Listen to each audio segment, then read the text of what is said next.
and welcome to today's video and welcome to another WWE reaction. This video was recommended by Sinjin and he said you should react to every WWE champion in history. I did find the video by WrestleMania, so it's a bit of a longer video, so let's go and chill and react to it. The title of the video is the greatest champion of every single WWE championship. WWE.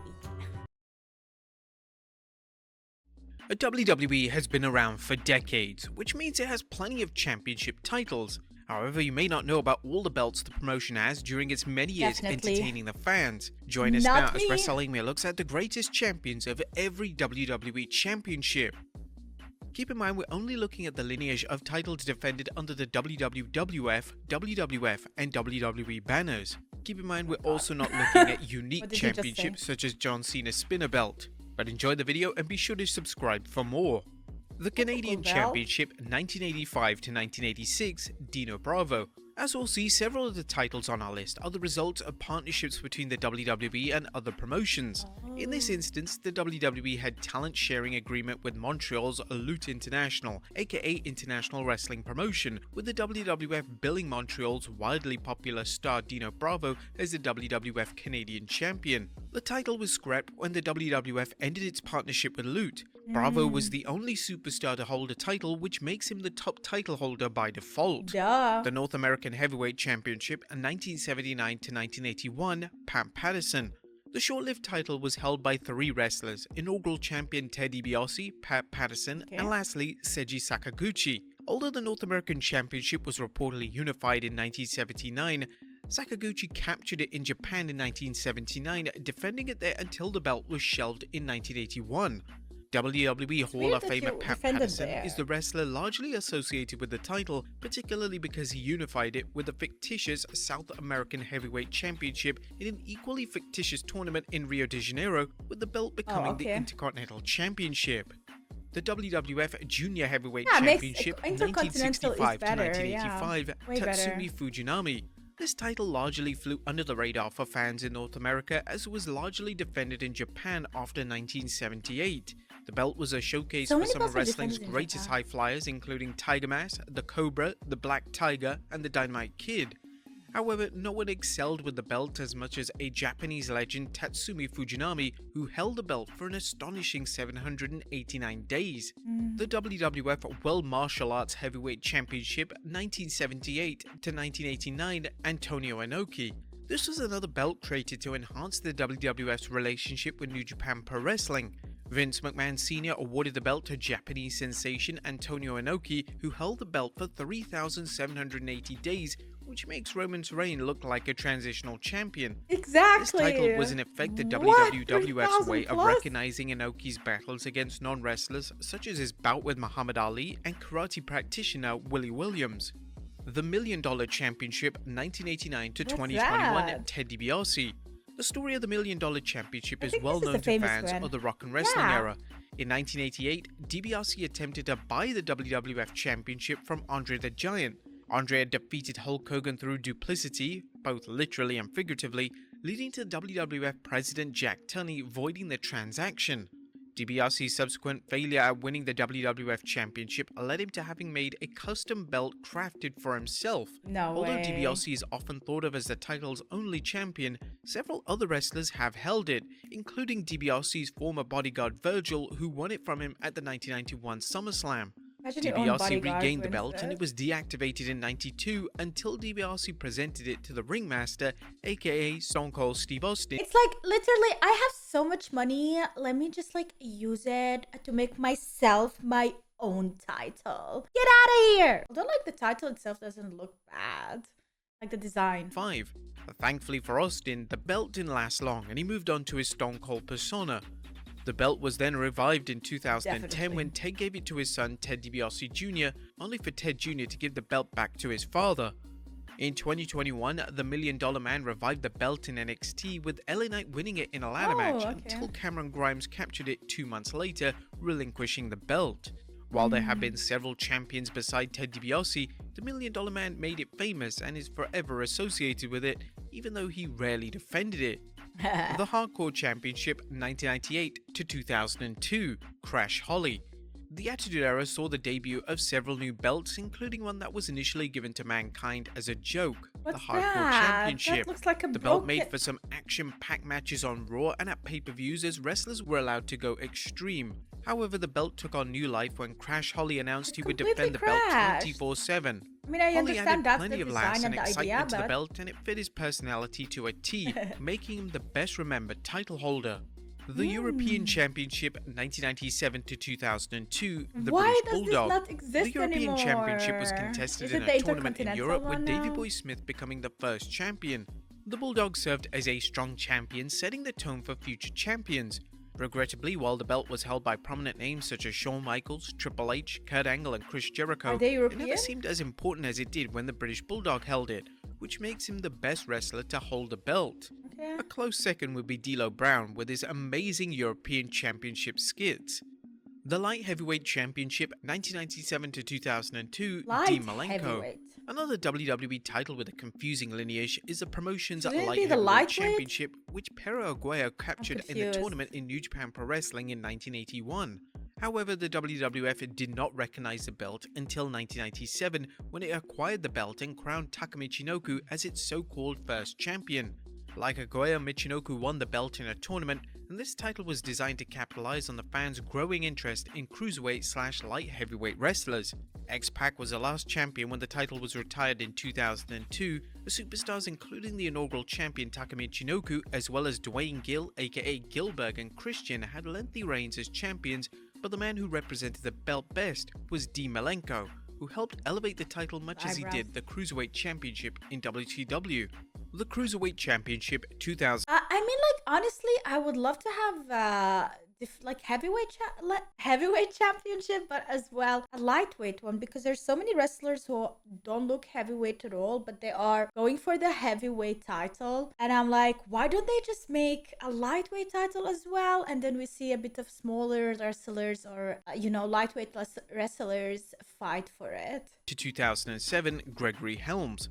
Pay close attention to this belt because it's another example of the WWE taking another promotion's belt and incorporating it.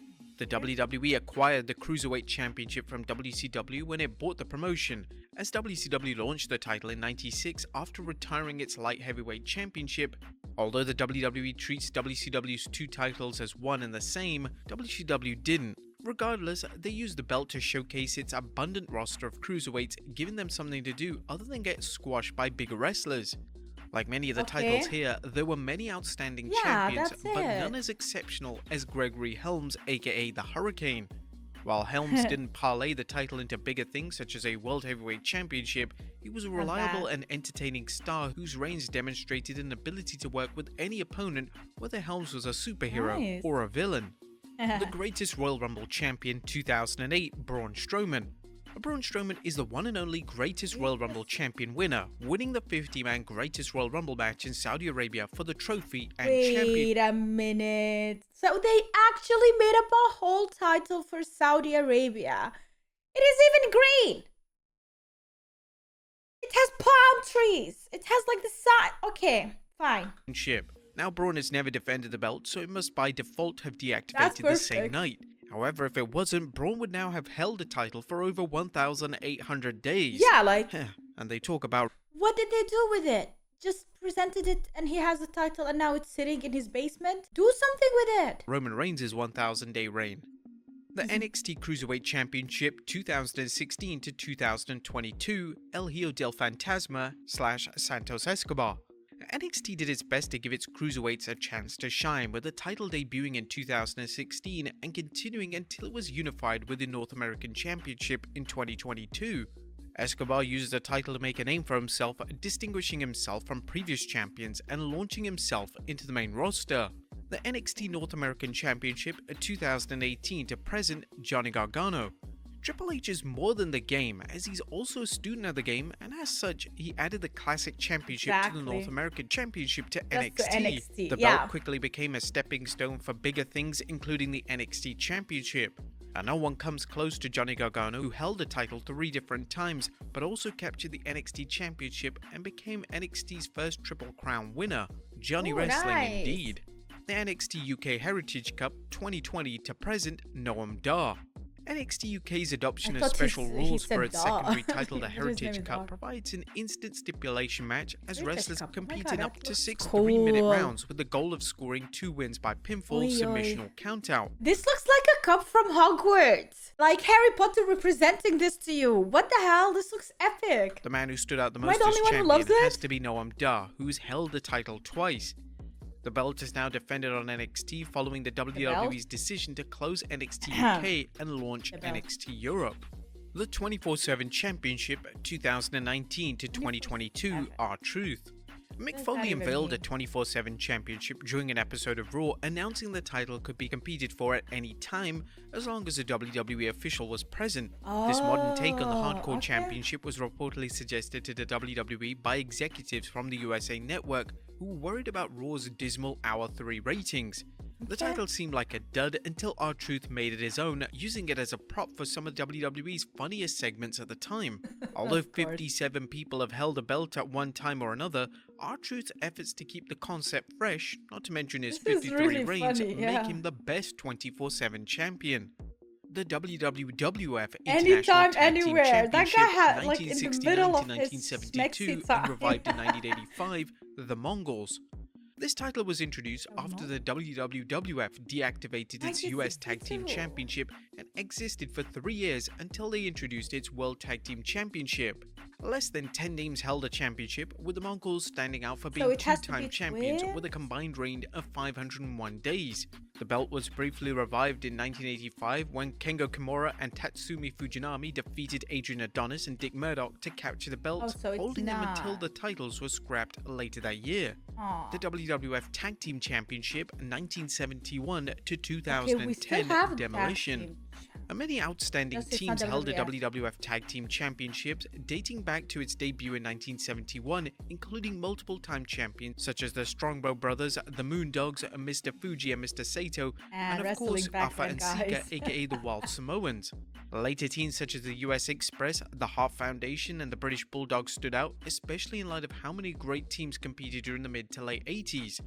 Nevertheless, the team of Axe and Smash of Demolition stood out head and shoulders above the rest, dominating the tag division and holding the belts for a second length that wasn't broken for decades. Ironically, many believe Demolition was the WWE's answer to the Road Warriors, who were offered a contract at the time but passed, and what could have been a cheap imitation turned it into a formidable team of its own. The Raw Tag Team Champions, aka WWE Tag Team Champions 2016 to present, The New Day. Now, our list of WWE champions can get confusing, but few titles are complicated as the promotion's tag titles. The Raw Tag Team Championship arose when the WWE wanted a tag team title to be defended on SmackDown. Rather than naming the titles after the brand, they chose to name it the WWE Tag Team Championship. Introduced in 2002, a variety of top names held the belt, including the Dudley Boys, the New Age Outlaws, the Bar of Cesaro and Sheamus, DX, The Miz and John Morrison, and the Usos. However, the New Day made the belts their own, holding them for 483 days and shattering Demolition's record for the longest reign. The SmackDown Tag Team Champions / Undisputed Tag Team Championship 2016 to present and 2022 to present. The Usos. Like the WWE Tag Team Championship, this title could be confusing to fans even though it shared the lineage as the WWF's World Tag Team Championship. The World Tag Team Championship existed until 2010 when the Colognes unified the belt by defeating the WWE Tag Team Champions The Miz and John Morrison at WrestleMania 25. However, when they revived the brand split in 2016, it created the SmackDown Tag Team Championship. From 2016 to 2022, no team dominated the SmackDown tag division like the Usos, who not only held the belt 5 times, but unified the Raw and SmackDown tag titles while breaking the record for the longest tag title reign on the main roster of 622 days. The NXT Tag Team Championship 2013 to 2023 Undisputed Era. The list of NXT Tag Team Champions is a parade of some of the best teams currently working in the industry. The New Day, Imperium, The Revival, The Viking Raiders, The Wyatt Family, DIY, and The Street Profits. While these teams went on to fantastic success on the main roster and elsewhere, no team stood out as much as dominant tag team champions in NXT as the Undisputed Era, the faction that also dominated the singles division during their heyday. Undisputed Era. The NXT UK Tag Team Championship 2018 to 2022, Gallus. Gallus and Mark Kofi and Wolfgang dominated NXT UK's tag team division during their... This is such a hard category. Like, I don't know, does it mean only UK competitors or wrestlers can compete and they have to be in a tag team as well? Like, if you make a title like this, it is so close range that it would be hard to even defend it. Like, if you don't qualify, you cannot even defend. You cannot even, like, challenge it, you know? 497 days as tag team champions, and their current run as NXT Tag Team Champions suggests they may do the same in Florida. The WWF Intercontinental Tag Team Championship 1991, Perro Aguayo and Gran Hamada. Other than being a good trivia question, there's not much to this tag title, a belt which was established in January 91 and dumped in July 91 after the WWF parted ways with Lucha Libre promotion, the UWF. The belt was only held by one team, Aguayo and Gran Hamada. The WWF United States Tag Team Championship 1958 to 1967, the Fabulous Kangaroos. The WWF United States Championship was another carryover from a promotion's previous name, Capital Wrestling, and was the WWF's top promotion.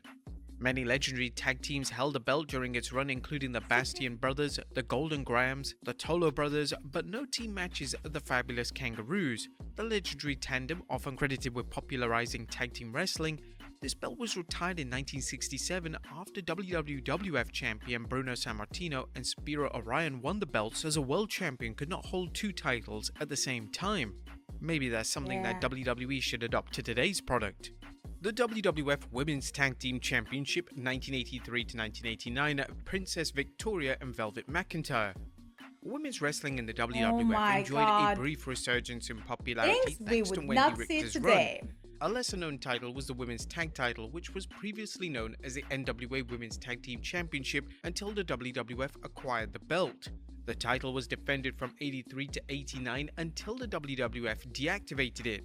The Japanese team, the Jumping Bomb Angels, was one of the most memorable teams, but the duo of Princess Victoria and Velvet McIntyre helped set the standard for future champions, making them our best as the creme de la creme. The WWE Women's Tag Team Championship 2019 to present, Sasha Banks and Bayley. The current women's tag team division is often panned, and who can blame critics who sat through the dominant reign of the Boss and Hug Connection? Sasha Banks and Bayley won the belts when they debuted at 2019's Elimination Chamber, and a second time in 2020 when Sasha was Raw Women's Champion and Bayley was SmackDown Women's Champion. Their chokehold on all three titles makes them the clear choice for the best women's tag champions ever. The WCW World Tag Team Championship 2001, the Dudley Boys. Like the WCW Championship, the WWF's use of WCW's tag team. So many tag team championships? Why? Like, why would you need so many? Short and sweet, with some exciting and like, matches. how do you know like which one is better than the other? Like, oh my god! Like you have a title on SmackDown and you have a title on Raw that like the main titles, and you know about them and you know we are fighting for them, and I can keep up. But with the tag team ones, no way. Held over the belts, including two steel cage matches. I don't know, but a lot of them don't even exist anymore. The Hardy Boys battled over the belts, and it was arguably the highlight of the title's short run in the WWF. I hope he mentions at the end which ones are relevant today. Here, the Dudleys' unification win gives them the edge over the other title holders. The Divas Championship 2008 to 2006. Although I have to admit, I kind of do like the design of the Divas one, and I like the colors.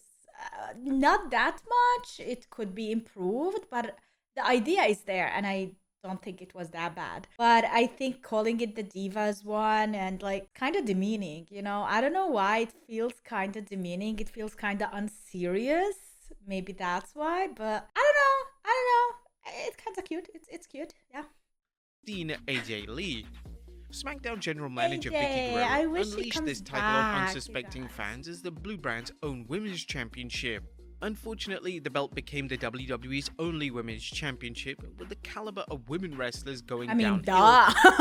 Imagine like imagine Undertaker holding the Divas Championship and proudly like wearing it. Like, of course it is a woman's only. Wrestling became an You excuse put pink on for it, it's a eye-candy. woman thing. Fortunately, wrestlers Paige and AJ Lee showed that women's wrestling could be as good as any men's wrestling, and they put on fantastic matches during their title reigns. Both women deserve a lot of credit, but AJ Lee remains the best champion, having held the belt 3 times for a combined length of 406 days. Nice. Compare this with Paige, who held the belt twice for 121 days. The Raw Women's Championship / WWE Women's Championship 2016 to present, Bianca Belair. The WWE introduced its Women's Championship at WrestleMania 32, with the WWE retiring the Divas Championship. When they revived the brand split, it reintroduced the Women's Championship, and the Women's Championship was then repackaged as the Raw Women's Championship after the WWE's latest brand split. The women's division worked extremely hard to put this title over as a legitimate contest. I like it though. Bianca I like Belair's the dominant and lengthy reign over 1 year, making her the very best. The SmackDown Women's Championship / Women's World Championship 2016 to present, Charlotte Flair.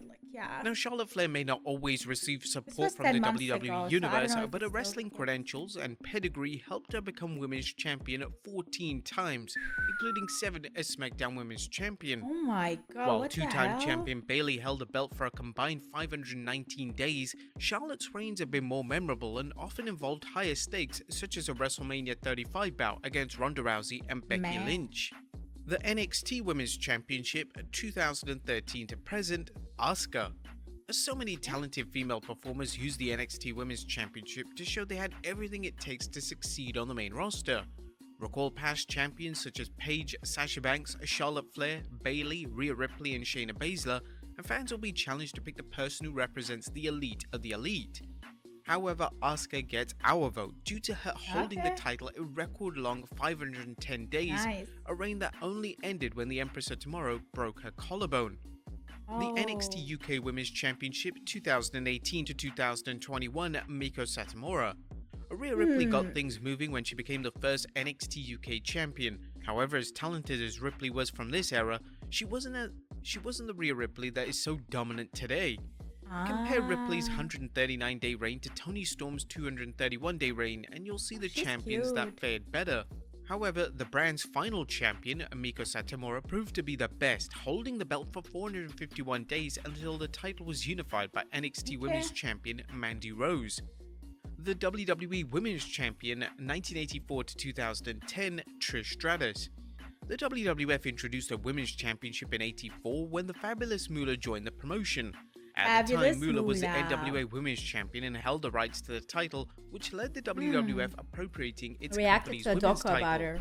The belt had a few flourishes of excitement during the mid-80s, including Wendy Richter's reigns. The title then enjoyed a brief resurgence in the 90s when Alundra Blaze won it, but Blaze's reign was overshadowed by her jump to WCW and her dumping it in a trash can on Nitro. The title then went dormant again, but the Attitude Era saw it reach new heights as a bevy of beauties would hold the belt, putting on fantastic matches that showed how entertaining women's wrestling could be. Many talented women held the belt, but WWE Hall of Famers Alita and Trish Stratus are the greatest champions due to their efforts in elevating the belt. But Trish Stratus edges out Lita simply because she had more title reigns and a lengthier combined reign. The NXT United Kingdom Championship 2017 to 2022, Gunther. Now, Gunther always stood out for his astonishing 870-day run as NXT UK's top champion, so he deserves this spot as the best title holder. But it's still worth noting that in a close second, the previous champion Pete Dunne, aka Brawling Brute member Butch, held it an impressive 685 days. Still, we have to go with Gunther. The ECW World Heavyweight Championship 2006 to 2010, Christian. Although the WWE's attempt to revive ECW has been considered one of its worst decisions ever, it gave the WWE's undercard a third show to work, and keep in mind this was years before NXT. But of course, it was nothing like Paul Heyman's Extreme Championship Wrestling. Fans who ignored the WWE's shameless appropriation of the ECW name did get to enjoy some excellent matches over the ECW World Championship though. The title gave John Morrison a chance to showcase his singles skills while it served as a springboard for CM Punk. However, the real winner was Christian, who finally stood out as more than a tag team competitor, holding the ECW World title twice, including an impressive 200-plus day reign. This led to Christian eventually winning the World Heavyweight Championship twice. The WCW Championship 2001, Chris Jericho. The WWF's acquisition of WCW led to the promotion gaining control of its championships. One such prize was the WCW World Championship. While they didn't keep the belt around for long, it featured some heated matches over the belt with Kurt Angle, Chris Jericho, The Rock and Booker T holding it at different points. Chris Jericho ranks as number 1, not only due to his reign, but in unifying the WCW Championship and WWF Championship at 2001's Vengeance into their first undisputed championship. The WWF United States Heavyweight Championship from 1960 to 1976, Bobo Brazil. Why so complicated? There have been many versions of the US Heavyweight Championship, including one defended in Vince McMahon Sr.'s Capital Wrestling and WWF. Some big names include Buddy Rogers, The Sheik, Ray Stevens, and Pedro Morales all holding the title, adding star power to the belt. But the ultimate champion was Bobo Brazil, who held the belt 7 different times with a combined reign of 4,072 days. Oh, you wrote 7,000. The United States Championship. He said 4,000, but you wrote 7,000. Doesn't matter, 4,000 or 7,000. That is hella impressive. 2003 to present, John Cena. Now, The WWE's decision to revive the WCW's United States Championship in 2003 provided SmackDown with a secondary championship. Over the next 20 years, the belt would see its peaks and valleys, as it would sometimes be treated as an afterthought, but in other instances, it used to elevate both the champions and the challenger. In John Cena's case, the title allowed him a chance to perfect his craft while moving up towards the World Championship. Later, Cena would hold the title and use it to elevate other wrestlers with his open challenges that provided up-and-coming grapplers a chance to get the Cena rub. While the US Championship has become a strong second title over the last year and a half, Cena's 5 reigns and the way the title was utilized with him make him the WWE's greatest US champion. The NXT Championship 2012 to present, Finn Balor. There are many runners-up when it comes to the Black and Gold brand's premier championship top title holder. Consider names such as 3-time champion Samoa Joe, inaugural champion Seth Rollins, Adam Cole, Tommaso Ciampa, and of course Karrion Kross. But ultimately there can only be one, and it comes down to Finn Balor, who held the belt during his early years in WWE and who later returned to NXT for a second run after years on the main roster. But then there's current star Bron Breakker, who has dominated the title scene. In Raw and now this SmackDown. is a tough call, but we chose Balor due to the variety of talents he faced compared to Braun. Braun's opponents have been no slouches, but in Balor's case, he faced grapplers who were already big stars before hitting the WWE or experienced NXT performers. The Universal Championship 2016 to present, Roman Reigns. Is Roman Reigns the greatest Universal Champion? 10 months ago, Reigns holds the record for over 1,000 days Not as champion, and anymore. remember that's still growing. Yet how often does he defend the title? Brock Lesnar held the title 3 times for a combined 686 days, but he too had infrequent title defenses. While some big names have held the title, the belt has often been an afterthought due to infrequent title defenses or stunts such as putting the belt on Goldberg to build his feud with Brock Lesnar and later to build a match against Bray Wyatt. Still, there's no denying that Roman Reigns defeated every top star on SmackDown and even a few Raw stars in non-title matches. How can you not pick the Tribal Chief? The Intercontinental Championship 1979 to present, Gunther. Not anymore. There have been many fantastic Intercontinental Champions, and for many years it was truly the WWE's workhorse title, with wrestlers such as Tito Santana, Randy Savage, Mr. Perfect, Shawn Michaels, Razor Ramon and Bret Hart making every title defense a must-see occasion. While it could be easy to pick the Honky Tonk Man as the greatest IC champion of all time due to his record run with the belt, most fans don't equate Honky Tonk's run as that of a workhorse, although his success as a draw shouldn't be overlooked. When it comes to workhorse champions, 2 wrestlers stand out. The first is Bret the Hitman Hart, who only held the IC belt twice but made the most of his run, working unforgettable matches that established his credentials as a single star worthy of a world championship. The second is Gunther, who has done so much to rehabilitate the title's reputation with banger after banger while also maintaining a stranglehold on the belt.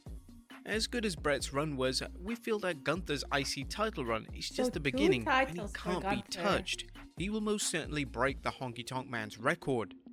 The Or World is that Heavyweight the one, the same Championship one? 2002 to 2013, World Batista. Heavyweight. A Raw General Manager Eric Bischoff Ooh, debuted this belt in interesting. Does it even 2002 exist after anymore? WWE Undisputed Champion Brock Lesnar became exclusive to SmackDown. Bischoff appointed Triple H as a champion, citing Helmsley's status as Brock's #1 contender. The title would change hands many times and bounce back and forth between SmackDown due to trades. In 2013, the WWE unified the World and WWE Championships after Randy Orton defeated World Heavyweight Champion John Cena. Yeah. Wherever this title was defended, Edge and Batista both used the belt to boost their careers, with Yeah. Edge holding the belt 7 times and Batista 5. Whilst Batista only held the belt 5 times, his combined reign of 507 days blows out Edge's record of 411, making him the greatest champion. Okay. The World Heavyweight Championship 2023 to present, Seth Rollins. After holding a tournament to crown a new World Heavyweight Champion, the finals were down to Seth Rollins versus AJ Styles, with Rollins coming out with a win, becoming the Not inaugural champion. anymore. Whilst fans assumed the title would carry on the lineage of the World Heavyweight Championship, aka Big Goldie, it was confirmed not to, starting a whole new one. Of course, with Seth being the only champion, he must be the pick. However, don't let that detract from the fact that he's been a fighting champion, already putting the belt on the line numerous times. And finally, the WWF and WWE Champion 1963 to present, Hulk To Hogan. present? It's been the WWE's top prize since 1963. This belt was the heart and soul of the promotion, with wrestlers from all around the world coming to Madison Square Garden not only to wrestle at the mecca of professional wrestling, but to compete for a chance to become a world champion. Now, there are many worthy contenders for the title of the greatest WWE champion, including Bob Backlund, Pedro Morales, Superstar Billy Graham, Macho Man Randy Savage, Bret the Hitman Hart, Shawn Michaels, The Undertaker, The Rock, Stone Cold Steve Austin, The Rock, and of course Bruno Sammartino. Bruno carried the promotion on his back for years, selling out arena after arena and doing so longer than anyone. Nonetheless, no one has done as much for the WWF as Hulk Hogan, whose championship reign to WrestleMania and the WWF's national expansion. Yeah, Bruno paved the way, but Hulk Hogan's reign as WWE Champion led to a chain reaction that brought wrestling back into the mainstream. It revolutionized the industry through merchandise and pay-per-view, and is a champ who is still embedded in pop culture. So the greatest WWE Champion has to be Hulk Hogan. What are your thoughts on this? Let us know in the comments down below. I'll see you next time with some more wrestling content. I wish this video was not recorded 10 months ago and we have like the latest stuff as well, and the changes with Seth and Roman Reigns at the Intercontinental Championship. But we know what happened, what changed, although that doesn't discredit the fact that they did held it the longest. But yeah, dude, this must have been one of the toughest videos you had to make decision wise. Oh yeah, because like at the end of the day you have to decide, but isn't it easy with the metrics? Like you can just count the days and know that if a person held it for the longest time, then they are the one that you choose. Maybe he did choose sometimes some people who didn't held it the longest, and that's like a personal decision. But yeah, R-Truth is the only one who made 24/7 title prestigious. Of course, with his humor, like it adds up and it makes so much sense, because 24/7 in any situations, in any time, like a wrestler could be pooping and like he just appears in the toilet and like, you know, you can imagine the rest. But like literally, like it's such a funny title and it can only be used. It should be used, actually, not only, but it should be used in these situations, the funny situations. The Miz not getting mentioned in the IC title conversation is wild. He did actually show him. You mean the most overrated, underrated MF in WWE history? Oh my god. Asuka is without a shadow of a doubt the greatest NXT Women's Champion, followed by Baszler and Lowe. For sure. People love Asuka. But now like newcomers as well, I can say, like for me they are newcomers, for some people they're not. Like when a lot of women come from NXT into Raw and SmackDown, since I do not follow NXT and I still don't have the time to like catch up on NXT while I'm trying to learn the past of WWE as well as continue and follow what is going on with Raw and SmackDown, I see a lot of NXT, especially female wrestlers, but also male, like they come to Raw and SmackDown and they are doing so good. I'm really proud of them and I'm like, where have they been? They have been in NXT and I haven't been watching. So it's a shame that I don't have the time, but NXT does have a lot of like young talents and I'm so happy that they have this transition where they can be like tested, or not only tested but like literally they can learn the ins and outs on NXT, and then if they are even better they can have a spot in Raw or SmackDown. But that is it for today's video, guys. I hope you enjoyed it. Thank you so much for watching. If you want more WWE content, check out my Patreon, patreon.com/supportbunny. I hope you have a wonderful day. Make sure to like the video if you want to support me more, and if you want more WWE on a daily basis, subscribe. Have a wonderful day. See you tomorrow. Bye!